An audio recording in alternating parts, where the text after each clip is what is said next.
Assalamualaikum warahmatullahi wabarakatuh. Halo semuanya, perkenalkan nama saya Amutira Febriani dengan NPM 1006030322090. Saya dari program studi farmasi Universitas Islam Bandung. Di sini saya akan membuat video mengenai edukasi swamedikasi untuk memenuhi tugas praktikum farmasi klinis. Sebagian besar dari teman-teman semua pasti udah tahu apa itu yang namanya demam. Demam adalah keluhan yang sangat sering terjadi di berbagai usia. Banyak orang langsung minum obat tanpa tahu apakah itu sudah tepat atau belum.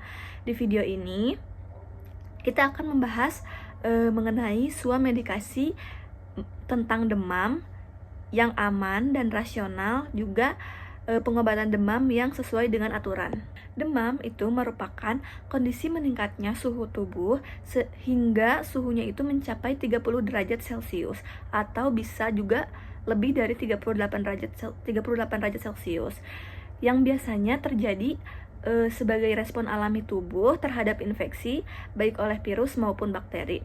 Demam sebenarnya bukan penyakit. Demam itu merupakan gejala yang menandakan sistem imun itu sedang bekerja. Adapun penyebab demam, demam itu bisa disebabkan oleh penyebab umumnya itu antara lain seperti infeksi saluran pernapasan seperti flu, batuk, dan pilek, infeksi bakteri, kelelahan, dehidrasi, serta reaksi tubuh setelah melakukan imunisasi.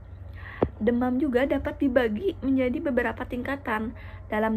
Seperti demam ringan itu suhunya berkisar antara 38 derajat Celcius sampai 38,5 derajat Celcius.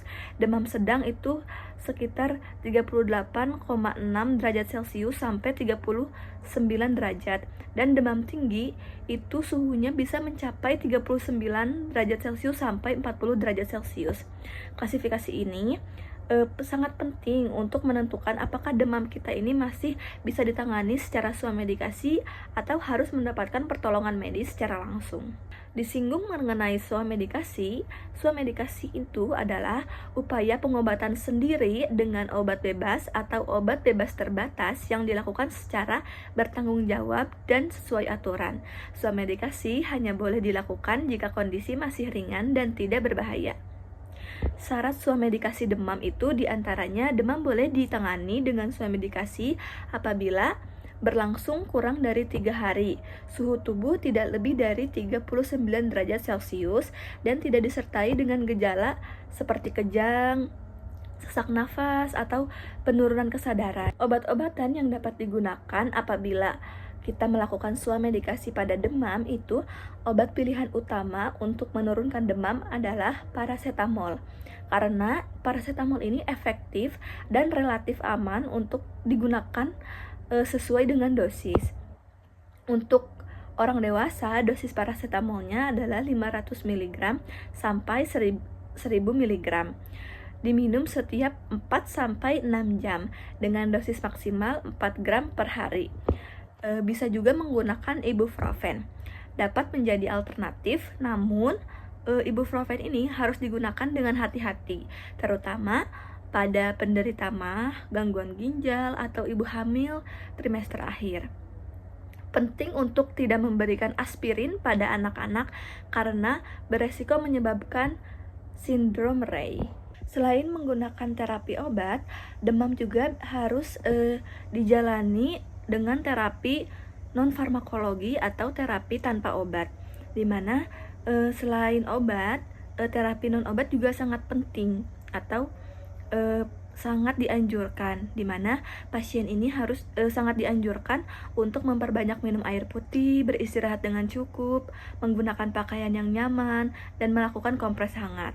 Adapun hal-hal yang harus dihindari ketika kita merasakan demam. Hal yang harus dihindari ini yaitu pada saat kita demam adalah mengkonsumsi obat melebihi dosis, mencampurkan beberapa obat dengan kandungan yang sama, serta melakukan kompres dingin atau mandi air es karena dapat memperburuk kondisi. Pada saat demam, kapan sih kita itu harus pergi ke dokter?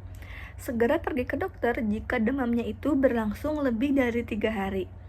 suhunya lebih dari 39 derajat Celcius atau disertai dengan kejang, muntah yang terus-menerus, sesak napas, dan penurunan kesadaran. Jika pada bayi usianya di bawah 3 bulan, demam sekecil apapun harus segera diperiksakan ke tenaga medis. Jadi, kesimpulannya, swamedikasi demam boleh digunakan dan dilakukan selama tepat indikasi, tepat obat, tepat dosis, dan bijak dalam swamedikasi. Lebih sehat dan lebih aman. Mungkin cukup sekian edukasi swamedikasi mengenai demam yang dapat saya sampaikan. Kurang lebihnya mohon maaf. Semoga bermanfaat. Wassalamualaikum warahmatullahi wabarakatuh.